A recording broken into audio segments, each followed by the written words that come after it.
До 9 мај граѓаните ќе може да проверат дали ги има на избирачкиот список за престојните предвремени парламентарни избори во подрачната канцеларија на Државната изборна комисија во Кочани.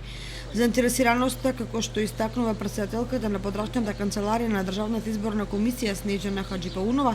е помала во споредба со минатите години. Сите заинтересирани граѓани кои што сметаат или не можат да направат проверка во избирачкиот список преку електронски пат, може да дојдат во подрачните оделенија и канцелариите на Државна изборна комисија и така да проверат дали ги има на избирачкиот список или не. За разлика од претходните години, мислам дека оваа година со нешто е намален интересот на граѓаните, веројатно со зголемената достапност на интернет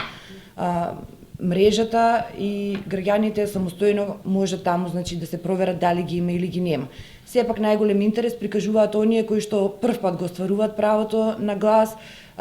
раселени или преселени лица од една во друга општина, кои што имат некои си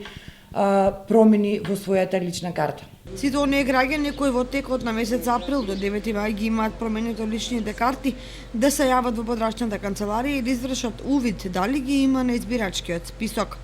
Еве еден апел до сите граѓани кои што ќе извадат лична карта во периодот, значи сега во текот на април месец кои што веќе извадиле и до 9 мај кои што ќе ја подигнат својата лична карта, апел до тие граѓани да дојдат во подрачните оделенија бидејќи некој пресек мора да има.